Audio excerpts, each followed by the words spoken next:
Oke, langsung saja kita bahas seputar fitur, spesifikasi, dan tampilan dari motor ini. Yang pertama kita akan bahas dari bagian pencahayaan terlebih dahulu. Jadi untuk bagian pencahayaannya masih menggunakan bohlam biasa untuk headlampnya. Kemudian di bagian bawahnya terdapat tambahan lampu kota atau lampu senja yang juga masih menggunakan bohlam. Kemudian untuk sennya sendiri di sini juga masih menggunakan bohlam biasa berwarna kuning kawan-kawan. Kemudian untuk bagian batok kepalanya menggunakan warna full hitam glossy, hanya terdapat barutan stripping bertuliskan Honda warna putih. Kemudian untuk bagian fender depannya di sini menggunakan warna hijau tua yang memang sekilas dilihat seperti warna hitam. Kemudian di bagian suspensi depannya menggunakan shock USD atau upside down merek Showa dengan tabung shock berwarna emas yang menambah kesannya semakin terlihat garang ya. Kemudian untuk bagian bawahnya seperti umumnya motor trail terdapat cover asok yang akan melindungi asoknya dari percikan-percikan batu atau kerikil. Kemudian di bagian velgnya di sini masih menggunakan velg jari-jari dengan jari-jari berwarna chrome. Kemudian di bagian tromolnya di sini dicat menggunakan warna silver. Nah, velgnya menggunakan warna hitam glossy. Untuk ban depannya menggunakan ukuran 2.75 ring 21 dan tentunya masih menggunakan ban dalam ya, karena memang velgnya masih jari-jari, belum tubeless kawan-kawan. Kemudian di bagian pengereman depannya tentunya sudah dibekali dengan disc brake dan disc yang digunakan di sini adalah tipe wave. Jadi terdapat lekukan-lekukan di bagian permukaannya. Kaliper menggunakan Nissin 2 piston. Sekarang kita lanjut ke bagian kokpit. Jadi di bagian speedometernya menggunakan full digital dengan tampilan yang kotak memanjang. Kemudian di bagian samping sebelah kiri terdapat tombol yang berfungsi untuk mengatur beberapa menunya. Di bagian bawahnya terdapat beberapa indikator seperti lampu jarak jauh, kemudian ada sen, engine check, dan netral. Sedangkan di sebelah kanan terdapat tulisan CRF 150L menggunakan warna silver. Nah, di bagian keamanan masih menggunakan kunci kontak manual, belum smart key atau keyless. Dari segi keamanannya hanya mengandalkan kunci stang saja, belum tersedia shutter key. Kemudian untuk bagian stangnya dicat menggunakan warna hitam doff. Untuk tombol-tombol di bagian stangnya, di sisi sebelah kiri ada lampu jarak jauh, jarak pendek yang menjadi satu dengan pas atau dimmer. Kemudian ada klakson dan sen berada di paling bawah, sedangkan di sebelah kanan terdapat starter dan engine cut. Kemudian untuk tangkinya sendiri di sini hanya dapat menampung sebanyak 7,2 liter saja. Di bagian joknya, khusus warna extreme green ini menggunakan warna full hitam. Terdapat motif bintik-bintik di bagian kulit joknya. Kemudian ditambah tulisan Honda di bagian belakang kanan dan kiri berwarna putih yang menambah kesannya semakin terlihat sporty. Kemudian ini dia untuk penampakan dari bagian bodi depannya hingga ke bagian belakang. Jadi di sini menggunakan paduan dua warna. Di bagian depannya menggunakan warna hijau tua, terdapat balutan stripping bertuliskan CRF 150L menggunakan warna abu-abu tua. Kemudian ada paduan stripping juga, paduan antara warna abu-abu tua, abu-abu muda, kemudian ada garis kuning yang menambah kesan strippingnya lebih hidup.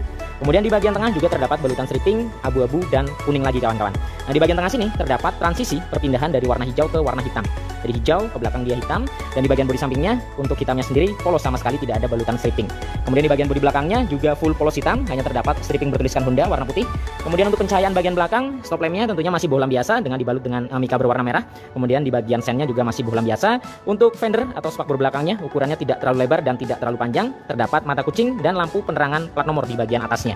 Kemudian untuk bagian knalpotnya di sini menggunakan warna full hitam doff yang dibalut dengan cover muffler berbahan plastik ya, berwarna silver kawan-kawan. Jadi untuk bagian knalpotnya terdapat double cover. Yang pertama untuk bagian cover dalamnya menggunakan warna silver, kemudian di bagian luarnya di cover dengan body. Jadi covernya memang ekstra.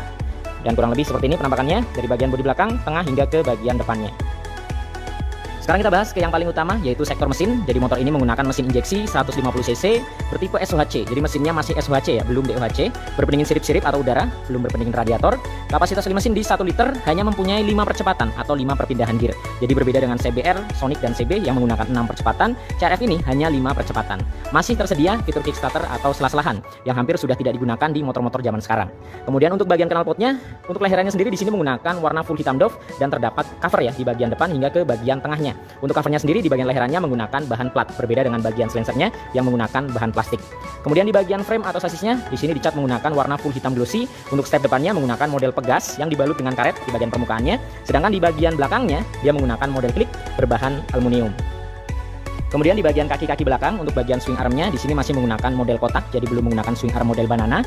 Kemudian untuk suspensi belakangnya menggunakan monoshock dengan per berwarna merah, dan shock yang digunakan di sini adalah model Prolink dan terdapat adjuster, jadi bisa di setel untuk keras dan lembeknya. Tidak lupa juga di bagian tengah sini terdapat cover tambahan ya yang akan melindungi suspensinya dari percikan-percikan batu, kerikil ataupun lumpur. Kemudian di bagian pengereman belakang di sini juga sudah disc brake, jadi disc brake depan belakang, dan disc yang digunakan juga tipe wave. Terdapat lekukan-lekukan di bagian permukaannya. Kaliper menggunakan Nissin 1 piston, velg menggunakan warna hitam glossy. Untuk ban belakangnya menggunakan ukuran 4.10 ringnya 18, dan yang digunakan di sini adalah merek IRC untuk bannya, dan tentunya masih menggunakan ban dalam. Jadi seperti umumnya motor trail, di bagian belakang ringnya lebih kecil, hanya 18, sedangkan depannya menggunakan ring 21. Nah, jadi ini dia kawan-kawan penampakan full body dari Honda CRF 150L terbaru 2022, warna paling langka yaitu Extreme Green. Gimana pendapat kalian?